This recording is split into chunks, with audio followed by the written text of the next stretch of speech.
Bienvenue dans le podcast Parents Inspirants, parce que chaque parentalité est unique, parce que chaque épreuve, chaque surprise nous construit et nous fait grandir. À chaque épisode, découvrez des histoires de parents, leurs aventures, leurs galères, leurs rêves, les événements qui ont un jour changé le cours de leur vie.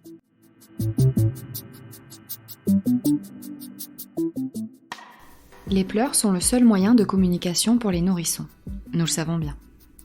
Mais quand les pleurs surviennent systématiquement au moment de la tétée, durent des heures et sont inconsolables, cela peut vouloir dire qu'il y a un problème important.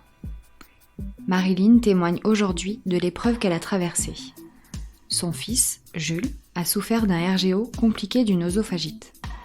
Culpabilité, isolement, épuisement, puis traitement et solution. Elle nous raconte tout.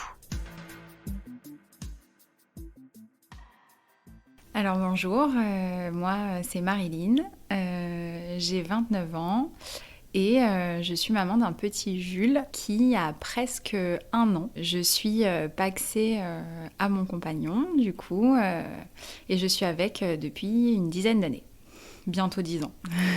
Aujourd'hui, l'idée c'est de vous parler du RGO, le reflux gastro-œsophagien.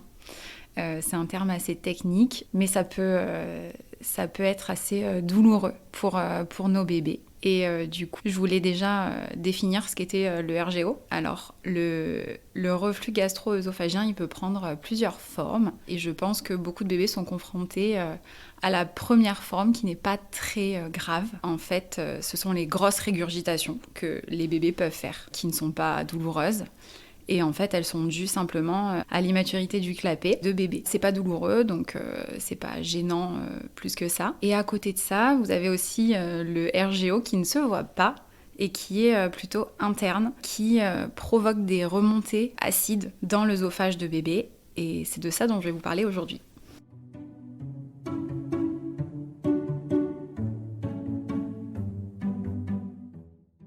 J'avais déjà entendu parler du RGO un petit peu comme ça avant d'être maman, mais je m'étais jamais posée sur le sujet puisque j'y étais pas confrontée. Mais du coup, donc je vais vous expliquer comment ça a réellement commencé parce que ça s'est pas de suite déclaré. Donc en janvier 2022, j'ai accouché à Sainte-Musse. Ça a été un accouchement assez sportif. Mais ça s'est plutôt bien passé dans l'ensemble. Jules a été aspiré parce qu'il avait beaucoup même de mucosité, etc. Mais voilà. Ensuite, ils me l'ont posé. L'allaitement, puisque je souhaitais allaiter, s'est rapidement mis en place. J'avais beaucoup préparé cet allaitement, donc j'ai pas eu de difficultés particulières vis-à-vis de ça. J'ai été assez chanceuse. Voilà, donc la prise de poids, nickel, tout était ok. Retour à la maison après à peu près 4 jours. Donc on prend ses marques, on est un peu... c'est un petit peu délicat comme situation parce qu'on est un petit peu perdu, on est dans l'inconnu, il n'y a plus personne pour nous aider, les infirmières puéricultrices, etc. sont plus là. Bref, on prend nos marques avec mon conjoint, etc. Ça se passe bien, mais vers ces 1 mois, donc en février, le soir, on commence à faire face à des pleurs incessants. Mais quand je dis des pleurs incessants, c'est pas les petits pleurs de décharge du soir entre 20h et 22h. En fait, c'est des pleurs qui durent. Bon. Au départ, on n'est pas trop épuisé, puisqu'on vient... Enfin, j'étais quand même fatiguée de l'accouchement, mais je veux dire, j'avais quand même des réserves au niveau de la fatigue et tout ça, donc ça s'est pas fait ressentir de suite. Bon, il pleure le soir. En journée, ça va plutôt pas mal.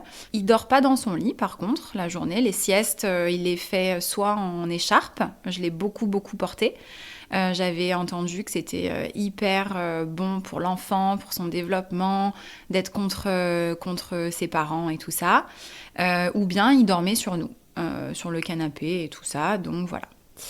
Et en fait, de fil en aiguille, ça a commencé à être de plus en plus difficile. En fait, il a commencé à hurler à chaque tétée. Donc, j'ai un petit peu même beaucoup mis mon allaitement en question parce que je me suis dit c'est de ma faute, etc. Donc, j'ai commencé à me renseigner sur ce qui pouvait poser problème au niveau de l'allaitement. Je me suis aperçue, je ne vais pas rentrer dans les détails techniques, mais que j'avais un REF. Pour celles qui allaitent, elles sauront de quoi je parle. C'est un réflexe d'éjection fort. Simplement, le lait sort assez fort. Voilà. Et ça peut gêner bébé parce qu'il ne sait pas comment gérer ce flux de lait, tout simplement. Au début, voilà, j'étais persuadée que c'était ça et uniquement ça la cause de ses pleurs. Mais vraiment, c'était des pleurs, des énormes pleurs, des crises au sein. Enfin, c'était horrible pour moi parce que il me pleurait en fait, il pleurait sur moi. Je savais pas comment gérer la chose, je savais pas comment faire. Franchement, c'était vraiment délicat. Mais à la fois, je voulais continuer l'allaitement et je me disais c'est le meilleur pour mon bébé, donc je veux pas passer au bibi quoi, enfin au lait infantile.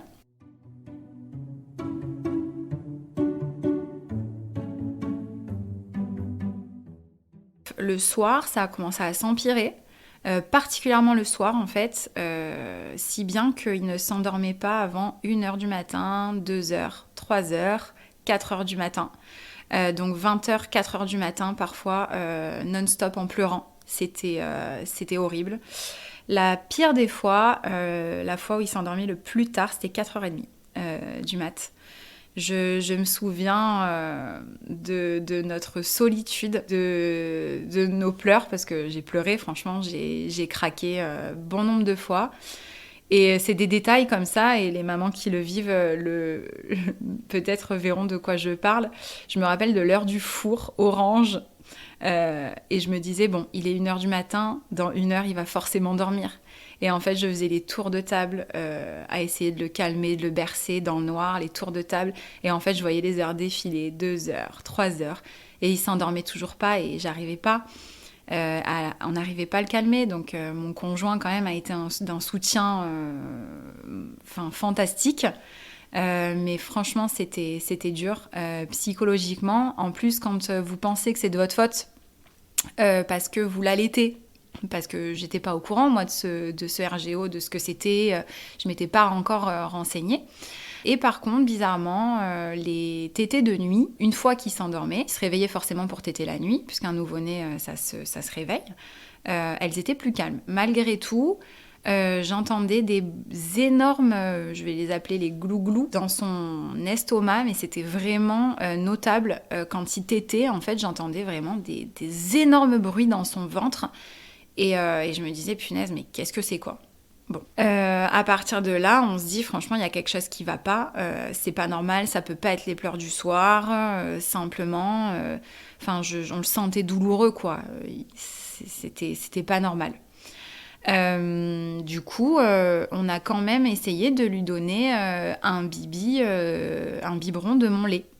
J'ai tiré mon lait et on a quand même essayé ça pour voir si justement c'était mon REF qui était la cause de ces pleurs incessants. On a quasiment eu le même résultat, à savoir que le RGO ne se manifeste jamais de la même manière selon les tétées. Une tétée ou un bibi peut très bien se passer et le suivant peut être une catastrophe. En fait, il n'y a pas de règle. C'est pas parce que toutes les tétées sont bien, pas bien, enfin voilà, on ne sait pas.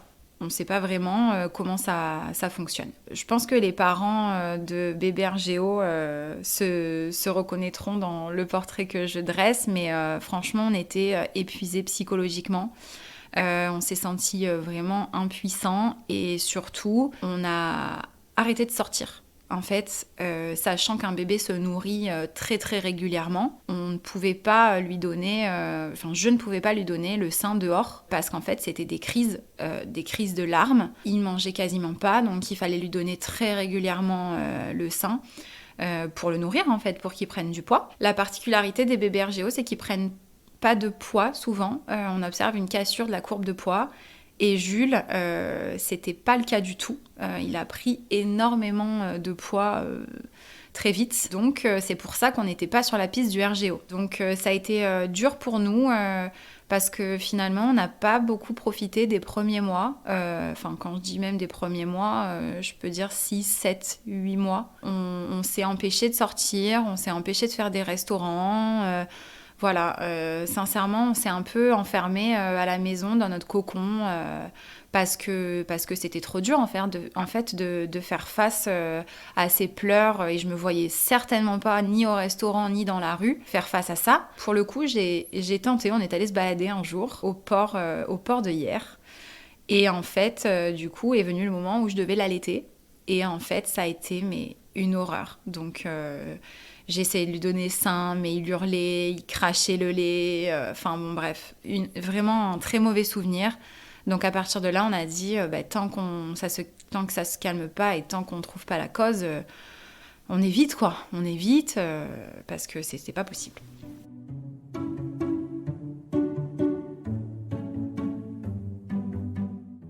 En avril, Jules a environ 3 mois. Et il refuse de s'alimenter. Il refuse de s'alimenter parce que il semble extrêmement douloureux. On ne sait pas ce qu'il a, toujours pareil. Je prends rendez-vous avec une pédiatre de hier. La nôtre est en vacances, évidemment, celle qui le suit. Et en fait, on lui explique. On lui dit qu'il refuse de s'alimenter, du coup qu'il faut lui donner vraiment beaucoup de fois à manger pour qu'il puisse s'alimenter correctement et s'hydrater correctement. Et de suite, elle nous dit je soupçonne un RGO interne. Ok. Et elle me dit, je vous prescris Nexium de suite. Nexium, c'est un médicament qui est de base pas super recommandé pour les nourrissons, qui n'a pas été testé sur les nourrissons de moins d'1 an.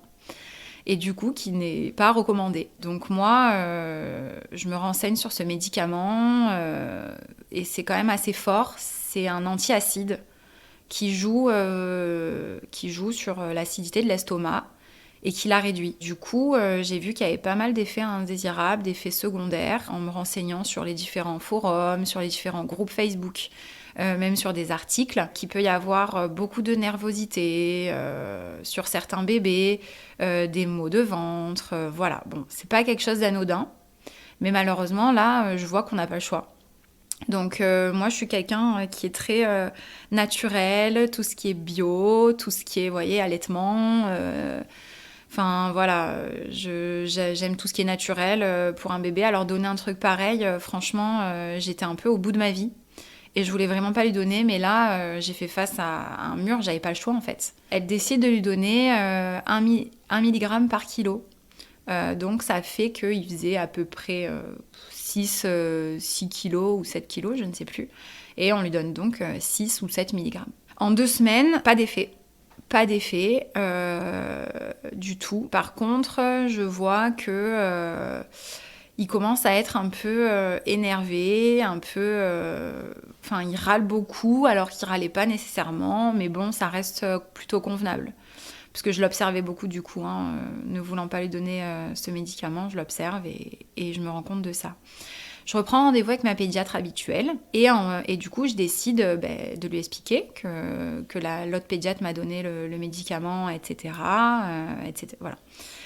Et du coup, chance pour nous, cette pédiatre est maman d'un enfant qui a eu un RGO extrêmement sévère.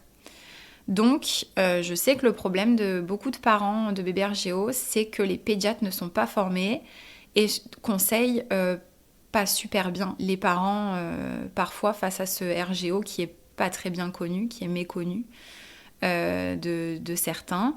Et donc, ça n'a pas été mon cas. Je pense que j'ai extrêmement bien été conseillée. Chance pour Jules et pour nous.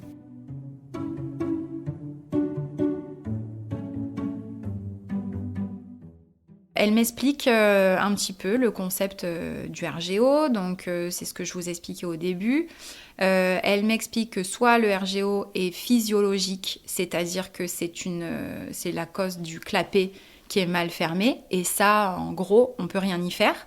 C'est seulement la marche, on dit que c'est quand le bébé se lève que ça aide à fermer le clapet.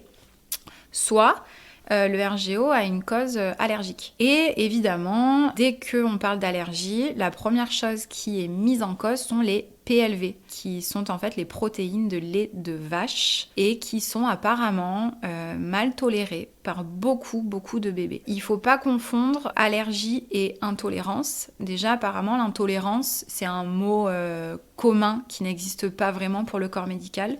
Normalement, c'est globalement des allergies qui sont, je ne rentrerai pas dans les détails, mais en gros, soit le bébé va faire une allergie, une réaction visible que l'on va voir soit sur la peau, au niveau l'œdème de Quick, ce genre de choses, donc qui peuvent être assez graves. Soit c'est une allergie qu'on appelle retardée, il me semble, et qui ne se voit pas et qui est moins grave, mais va déclencher des maux digestifs, des RGO, voilà, ce genre de choses. Donc elle m'explique, cette pédiatre, que normalement il y a une procédure qui est mise en place avant de donner Inexium, qui est un médicament qui n'est pas anodin, et qui, elle m'explique, a été donné un peu comme ci, comme ça, par les pédiatres, voilà. Donc avant de donner ça, normalement on passe le bébé au lait de riz et on patiente, on attend, et si on voit qu'il n'y a pas d'amélioration, on passe, donc il faut à peu près 3 semaines, 1 mois de test sur un lait. Ensuite, si on voit qu'il n'y a pas d'amélioration, on essaye de passer sur un lait aux acides aminés. Il me semble que ça s'appelle comme ça. Ce sont des laits pharmaceutiques qui ne contiennent pas ou qui contiennent des protéines de lait de vache modifiées pour qu'elles ne soient pas détectables par l'organisme du bébé. Voilà, donc on essaye d'abord ça. Et si on voit qu'après X temps, il n'y a pas d'amélioration, là, on passe sur Inexium ou Mopral, qui est l'autre molécule avec moins d'effets secondaires, d'après ce que je comprends. Bref, elle me dit, mais comme vous avez déjà commencé Inexium, on ne va pas repartir en arrière, maintenant on tente. Alors elle me double la dose Inexium. Donc elle me passe à 2 mg par kilo, donc ce qui fait que Jules, s'il faisait 6 kg, prenait 12 mg par jour. Bref. Plus elle me dit quand même, vous passez au lait de riz. Vous passez au lait de riz le jour. Moi, dans l'idée, j'avais pour but d'arrêter l'allaitement entre 3 et 6 mois. Donc du coup, ça va dans mon sens. Donc je dis, ok, on tente le lait de riz le jour. Et elle me dit, si vous voulez continuer à allaiter, vous allaitez la nuit, si vous êtes ok, bien sûr. Et par contre, il va falloir faire une éviction des protéines de lait de vache dans votre alimentation. Alors, inutile de vous dire que c'est très très compliqué à mettre en place et il faut vraiment le vouloir parce que ça signifie que je mangeais plus de crème, plus de beurre, plus de lait. Et en fait, on se rend compte en regardant les ingrédients de tout ce qu'on mange qu'il y en a de partout, tout simplement. Mais à la fois, si je voulais continuer mon allaitement, il n'y avait pas le choix. Donc on est arrivé avec ce package, ce gros package, et j'ai décidé de tout mettre en place pour aider Jules. J'ai oublié de dire que le diagnostic de la pédiatre, ça a été qu'elle a diagnostiqué une œsophagite. Une œsophagite qu'il fallait cicatriser, en gros, en diminuant l'acidité par le médicament. L'œsophagite, en fait, c'est l'irritation extrême, le fait que la muqueuse soit à vif de l'œsophage à cause des remontées acides constantes que le bébé a vécu pendant plus de 3 mois, en fait. Donc, comme on ne savait pas ce qu'il avait, on a laissé faire et finalement, il en est arrivé à avoir une œsophagite, ce qui fait qu'il ne s'alimentait plus parce que c'était trop douloureux pour lui et que dès qu'il s'alimentait, en fait, les remontées acides lui brûlaient l'œsophage de manière conséquente, quoi.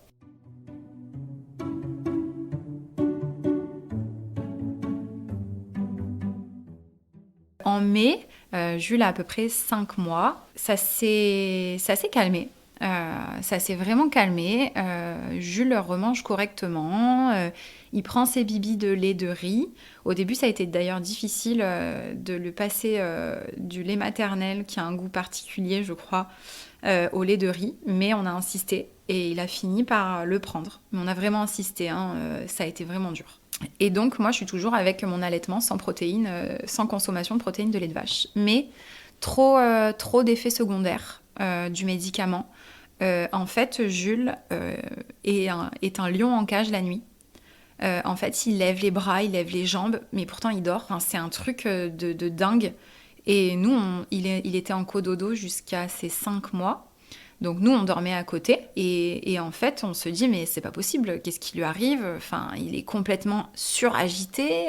On voyait les bras, les jambes qui sortaient du lit. Enfin, c'était incroyable. Et, et du coup, je m'étais renseignée sur les effets secondaires et je savais que c'était Inexium, j'en étais sûre. Pour moi, il n'y avait pas de doute. Et d'autant plus que j'avais vu qu'il fallait essayer de ne pas le donner sur une trop longue durée. En fait, en général, ce sont des traitements qui se prennent sur des durées courtes, style 3 mois max. Après, malheureusement, il y a des pédiatres qui les prescrivent sur du plus long terme, soit parce que ils n'ont pas le choix peut-être, je sais pas. Mais en tout cas, c'est un médicament qu'il faut éviter de prendre sur le long terme, c'est pas recommandé. Bref, j'en parle à la pédiatre, elle me dit « Ok, là, c'est trop d'effets secondaires, on arrête. » À savoir que Inexium, on l'arrête pas comme ça, Inexium ou Mopral, on ne peut pas l'arrêter du jour au lendemain. C'est très important parce que sinon, on risque un effet rebond, c'est-à-dire que l'acidité, elle se démultiplie en arrêtant le produit d'un coup. Et en fait, ça peut complètement faire revenir le RGO ou faire passer à l'enfant une très très mauvaise période de sevrage. Donc, on l'arrête de milligramme en milligramme. Je crois qu'on le baisse tous les 3 jours. Donc, on arrive au sevrage et voilà, on a un nouveau bébé qui pleure plus, qui mange. Et on a des soirées qui commencent à s'apaiser progressivement. Et alors franchement, c'est un soulagement. Mais on a toujours cette peur au ventre que ça revienne. Parce que quand on a vécu un truc pareil, là j'en parle facilement. Mais franchement, quand on a vécu un truc pareil, on n'a qu'une peur, c'est de revoir ce truc réapparaître, quoi. Fin mai, c'est la fête des mères. Et je vais manger au restaurant avec ma maman. Je fais attention à ce que je prends, je demande s'il y a du lait, du fromage dans ce que je prends, bref. Je me rappelle que je prends une pizza au pesto, sauf qu'en fait, je ne savais pas que dans le pesto, il y avait du parmesan et que j'allaitais Jules la nuit. Par la même occasion, on va manger des crêpes avec des amis, des crêpes salées. Et en fait, donc je demande s'il n'y a pas de fromage, je fais enlever le fromage de chèvre parce que du coup, on fait une éviction des protéines de lait animal en fait. C'est pas que de vache, c'est que la structure des protéines, elle est tellement similaire pour la vache, la chèvre, la brebis, etc. que finalement on retire tout quoi. Bref, je fais tout retirer de cette crêpe, sauf qu'en fait, ce que je savais pas, c'est qu'elle avait certainement été revenue au beurre. Donc, je le savais pas. Et évidemment, je me rends compte de ça en parlant avec une amie. Et bref, en gros, quelques jours après, douleur au ventre pour Jules. En fait, exactement les mêmes symptômes. Et là, on connaît ça avec mon conjoint.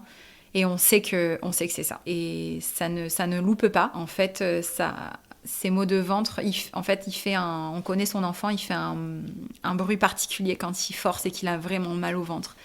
Et ben là, c'était reparti. Et en fait, en juin, on est reparti sur un médicament antiacide pour son RGO et cette fois durant 3 mois pleins. On est parti sur du Mopral parce que l'Inexium ayant trop d'effets secondaires sur Jules, on n'a pas pu faire autrement. Elle lui a prescrit du Gaviscon. Le Gaviscon, c'est quelque chose que vous donnez avant chaque repas chez les bébés.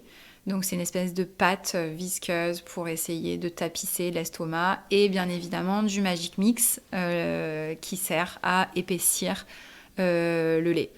J'ai décidé de stopper l'allaitement parce que c'était trop risqué. On a eu 3 semaines de bonheur et juste parce que j'ai mangé une pizza avec du pesto dedans et une crêpe revenue au beurre, en fait j'ai redéclenché le RGO de mon fils, quoi. Donc voilà, j'ai arrêté, on est passé au lait de riz. Il y a aussi quelque chose d'autre qui m'a mis un sacré coup, mais du coup ça je m'en suis rendu compte grâce à Facebook. Jules faisait à peu près 8 kilos. Donc on lui donnait de base 16 mg de Mopral, donc 2 mg par kilo. J'étais sur un groupe Facebook d'entraide, RGO, etc. Et en fait, l'idée, c'est d'avoir des tips pour soulager le RGO des bébés. Et c'est là, en fait, qu'on se rend compte qu'il y a énormément de bébés qui sont touchés. Alors attention, c'est pas parce qu'un bébé, il régurgite un petit peu qu'il a un RGO. Il faut aussi... il faut doser le diagnostic, quoi. Régurgitation ne veut pas dire nécessairement RGO. Il peut être encombré, il y a peut-être quelque chose qui est mal passé cette fois-ci, un peu malade, voilà, quoi. Par rapport aux tips, on demande d'incliner bébé lorsqu'il dort. Ça peut aider. On recommande d'attendre 20 à 30 minutes après le repas pour le coucher, pour pas qu'il régurgite. On recommande de lui faire des pauses RAW pendant son repas, plusieurs. Donc en fait, nous on a gardé un peu ce toc, je vais dire ça comme ça. On le fait faire énormément de pauses pendant les repas, mais que ce soit du solide, du liquide, pour qu'il fasse un RAW. C'est indispensable pour les bébés RGO. Du coup, c'est une maman qui pose une question sur le dosage du Mopral. Bon, ça m'interpelle parce que du coup, moi, je sais que Jules, il est sous Mopral, donc je regarde. Elle dit, je comprends pas, parce que du coup, dans 1 millilitre de produit, il y a 2 mg il y a 2 mg de médicaments. Et en fait, je me dis, mais comment ça, il y a 2 mg de médicaments ? Parce que moi, je lui donnais, 8 mg le matin, donc 8 millilitres le matin, et 8 millilitres le soir. Et en fait, je vais vite voir sur mon flacon, et je me rends compte que je suis en train de surdoser mon fils depuis plus de 2 mois, puisque je vous parle de ça, on était en août. Je suis en train de surdoser mon fils et qu'en gros, au lieu de lui donner 16 mg par jour, je suis en train de lui donner 32 mg par jour. Alors, je fais une crise d'angoisse. Clairement, je fais une crise d'angoisse. Aucune des pharmacies ne m'a dit à aucun moment, attention, dans 1 millilitre de produit, il y a 2 mg. Personne ne m'a rien dit. Et en fait, ça faisait plus de 2 mois que je donnais... une dose supérieure à celle d'un adulte à mon fils il avait 7 mois à l'époque. Donc je me dis mais qu'est-ce que j'ai fait, mais c'est super grave, mais bref, je fais une crise d'angoisse. Ma pédiatre est à côté, je cours chez ma pédiatre, mais une folle. Je cours chez ma pédiatre en pleurs, j'arrivais pas à me calmer en fait. Et je passe entre deux, je m'excuse auprès des parents, je dis j'ai besoin de voir la pédiatre, je suis désolée, tout ça, je pleure et tout. Donc elle me voit arriver paniquée dans son bureau. J'arrivais même pas à m'exprimer en fait, parce que déjà que ce médicament il n'est pas à prendre à la légère, moi là je me rendais compte que je donnais, mais déjà qu'on doublait la dose sur mon bébé, j'ai donné la double dose d'une dose déjà doublée. Non mais c'était horrible pour moi en fait. Je me suis dit mais j'aurais dû vérifier, mais personne ne m'a rien dit. Et donc elle me calme, elle me dit écoutez, calmez-vous, c'est pas bien de donner autant, on peut pas continuer à donner autant, mais il va pas mourir quoi. Enfin ça va pas le tuer, calmez-vous, c'est sur moins de 3 mois, calmez-vous, voilà. Elle me dit reprenez vos esprits, voilà, bref. Et du coup, elle me dit, la pharmacie vous a jamais tenu au courant, quoi. Et je dis, personne ne m'a rien dit. Elle me dit, bon, vous allez descendre de 32 mg à 16 mg d'un coup. Donc, la double dose. Donc, moi, je dis, mais il y a l'effet rebond et tout. Elle me dit, écoutez, là, il n'y a pas le choix, il faut baisser, quoi. Enfin, vous pouvez pas continuer à donner une dose pareille à votre bébé, quoi. Donc, bref, c'est ce que je fais. On surveille pour pas qu'il y ait un effet rebond. Heureusement pour moi, il n'y a pas eu d'effet rebond. Enfin, pour lui, plutôt. Il n'y a pas eu d'effet rebond. J'ai appelé la pharmacie. Je leur ai dit, mais vous vous rendez compte, si c'était un médicament, c'est de la morphine ou je ne sais quoi, personne ne me dit rien. Donc, ils se sont confondus en excuses. Enfin bon bref, au moins peut-être que ça servira à d'autres parents parce que sincèrement, moi on me dit rien, je donne, voilà, les doses comme on me l'a dit de donner quoi.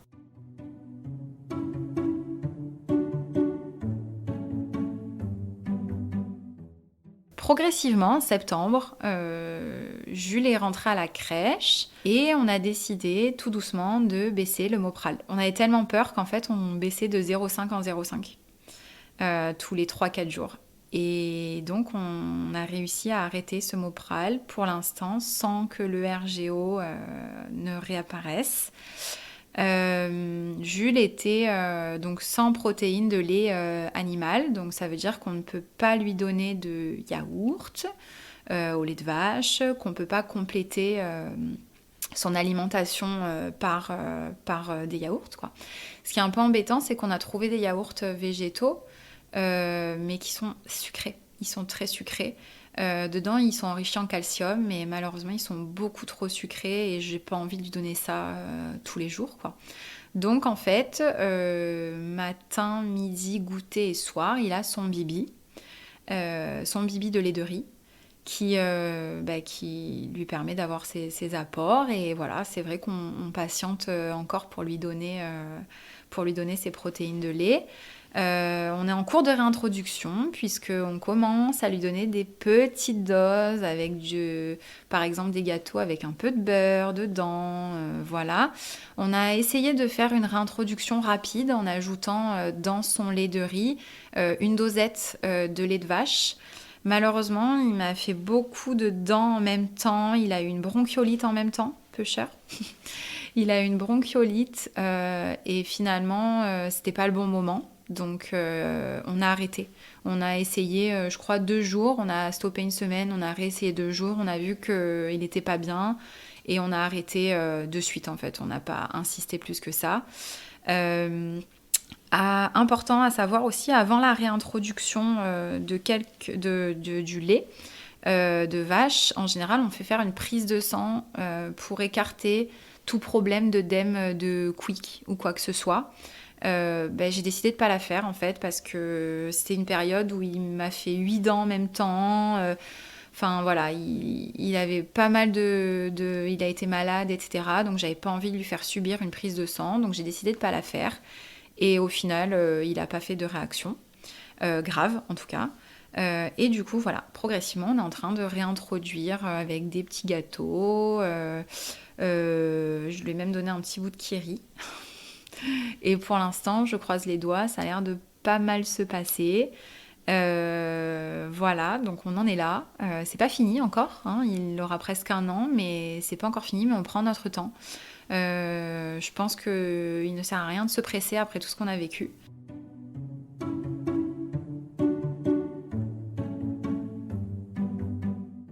Qu'est-ce que je pourrais dire aux parents qui nous écouteront par rapport au RGO, tout passe. Tout passe. Renseignez-vous. Renseignez-vous sur ce RGO qui est méconnu et qui est pas toujours bien traité. Ayez du courage parce que franchement, quand on est au fond du trou, il faut quand même trouver la force pour son bébé. On la trouve, hein, la force, puisque je suis là aujourd'hui et j'en parle facilement. Mais voilà, ayez du courage parce que franchement, il faut s'accrocher. J'ai eu la chance d'avoir un compagnon franchement idéal. J'aurais pas pu rêver mieux. Je vais pleurer. Bon voilà, je voulais pas pleurer, mais à la fin je pleure alors que j'ai tenu tout l'enregistrement sans pleurer. Oui, donc je disais que j'ai eu vraiment un conjoint mais idéal quoi. Franchement, j'aurais pas pu espérer mieux. parce qu'on a vécu tellement des moments difficiles à cause de ça, que voir son enfant qui hurle et être franchement impuissant, voilà. Et je disais que il faut vraiment se souder, parce que dans ces moments-là, si vous vous soudez pas, en fait, le couple, il peut vraiment partir, il peut vraiment en pâtir, quoi, parce que si vous n'avez pas l'intelligence de prendre sur vous, et si vous en prenez à l'autre, bon, je dis pas qu'on s'en est pas pris à l'autre, parce que parfois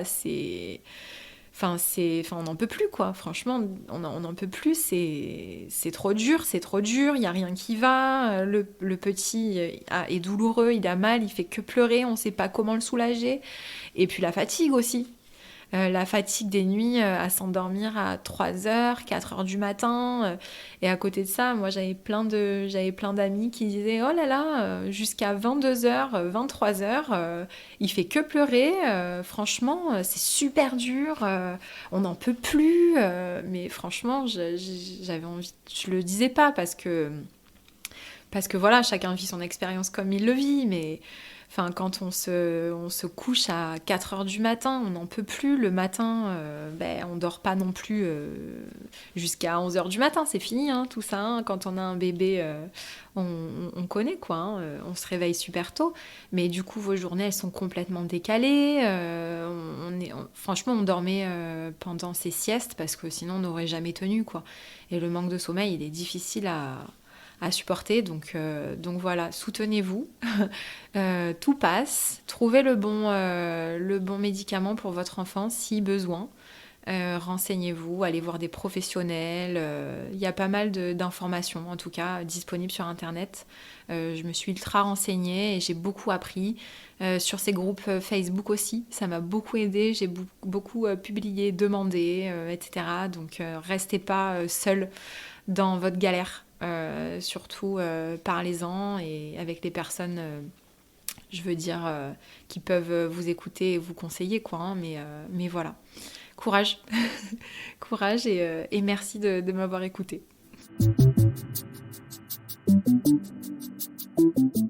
Voilà, l'épisode touche à sa fin.